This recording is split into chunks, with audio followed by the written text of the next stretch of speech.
got it.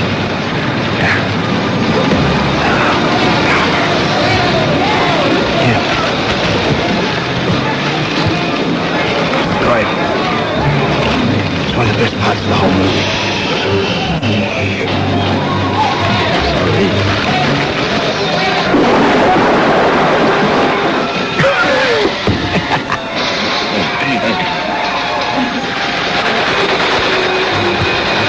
I don't give away too much. Quiet now. What happened to Cap? Oh, you look tense. Cap! You... I'm sorry. Here, just think about it. Easy. You know what I'm saying.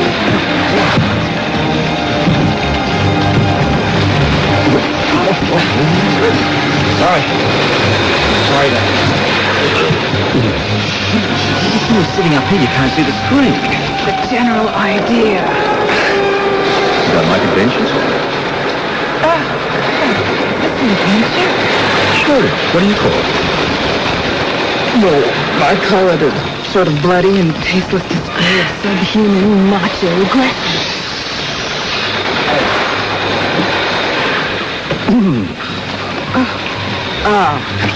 We'll discuss it later.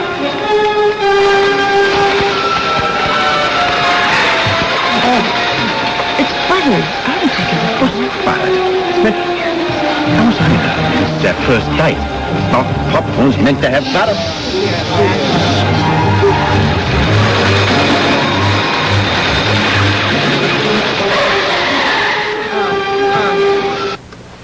Oh, thank you, dear. You know, Ned was telling me that nice young friend of his is back in town. Dawn Winthrop, you remember? Yeah, I try not to spend too much time thinking about Ned's affairs, Mother. Miss Winthrop was a nursing student. Ned tells me that she dropped her studies for a while, but she's back now, and apparently Monica has taken her under her wing. Well, that should be an immense help for her anatomy lessons. Well, I should think so. Monica is a very fine young surgeon. Thank you. Thank you very much, Lila. That's very sweet of you. Oh, think nothing of it, dear. We were just discussing Dawn Winthrop and how lucky she is to have you taking care of her. Yes, I was about to discuss that same subject with Alan. If I could... Would you excuse us for a minute? Of course, dear. Thank you. Excuse me, Mother. Yes, dear. Okay, that's it. That's it. We can have our troubles, Alan. But I will not let you involve Dawn. Why, are you afraid you and Ned aren't going to have a cover anymore? Alan, I am not having an affair with Ned Ashton. Now, you just think about it. If I was, why would I bring a girl back here? The only girl that he's ever cared about since he got to Port Charles. That's good, Monica. That is very, very good. How stupid do you think I am? I don't know what's going on. Your paranoia drove that girl away the first time. I will not permit it to happen again. Touchy, aren't we? What are you afraid of, Monica? Your personal life's going to go down the drain like your career?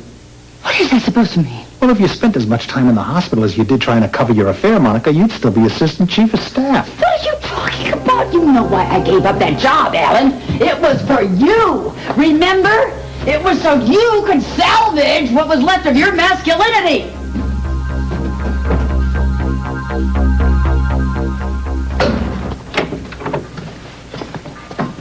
Well, hello there. Hi. How you doing, Dawn? When did you get back? A couple of days ago. And I was lucky to get my old room back. You want to come in? I could make you some coffee. I never turned down a free cup of coffee.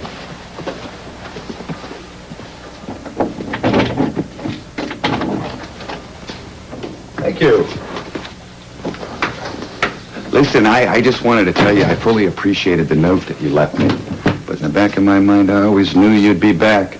You know, you didn't strike me as the kind of person who would leave unfinished business behind. Well, I couldn't get into any other nursing school. Well, the program at General Hospital doesn't strike me as being particularly easy to get into.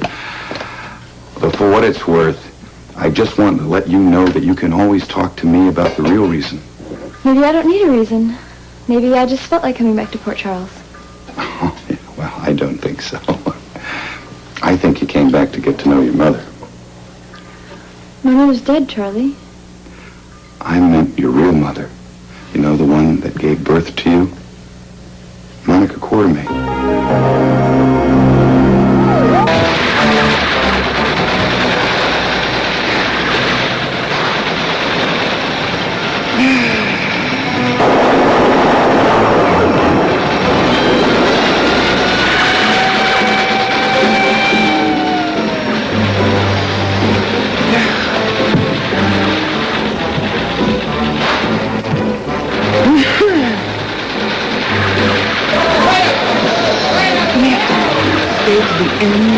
entire picture?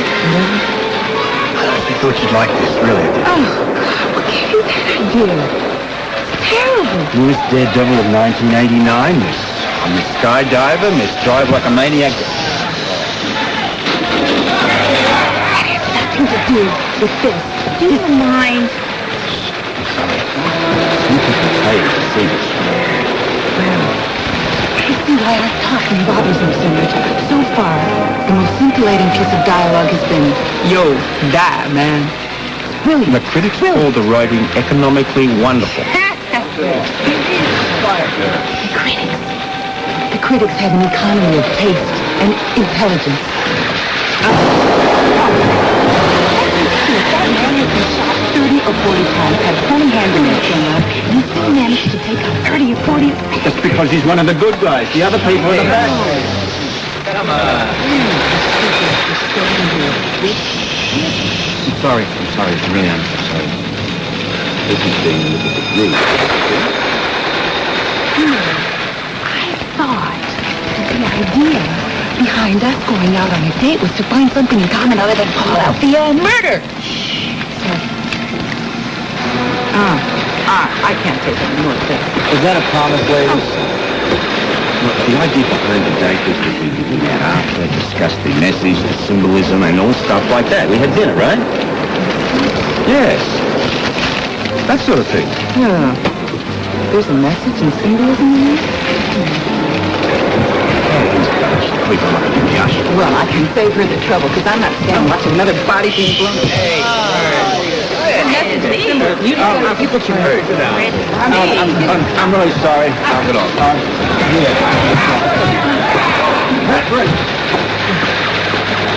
Are you crazy? I never doubted I was going to get a conviction on Victor Jerome.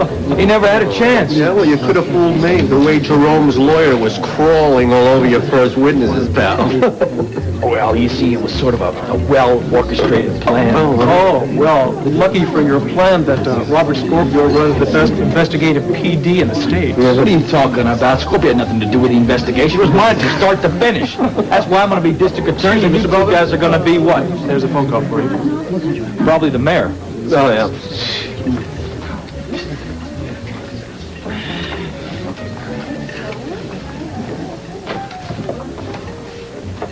Thank you. Hello? I have been calling all over Port Charles trying to find you. Well, it's about time you called. Didn't you get any of my messages? Yeah, well, you know, they get us up at dawn for calisthenics around here, and every time I was around the phone, I was pretty exhausted. I guess they try and keep the newspapers away from anyone wants you to get the worry lines. You know, I convicted Victor Jerome in case you didn't know. I know that. Of course I know that, and I'm thrilled, okay? I guess that means I can come back to Port Charles without worrying about getting my head blown off. I told you. You have to have faith in me. Scotty, you know, I really didn't doubt you. It's just I was, very scared. Okay, well, now that I've taken your scared part away from you, when is that spa going to certify that aerobicized body of yours and send it home to me to play with? I don't recall ever hearing any complaints about my body before I came to the spa. Well, I guess I have something to look forward to now. Why don't you come on home? Listen, going after Victor Jerome was no picnic for either one of us. Well, I want to tell you something. Beating him, it means nothing to me unless you're here. Do you really mean that? I do. I really do. I miss you, Lucy. Really, huh? Okay, as a matter of fact, I booked a reservation on tonight's flight back to Port Charles. Great. What time you coming home? Oh, well, you know how I am about details, and I left my ticket up in the room. Well, I'll tell you what. I'll go up to your room and I'll get comfortable and, you know, put on the adult entertainment station, order up a couple of bottles of champagne, and I'll wait for you. That sounds perfect. I'll see you later.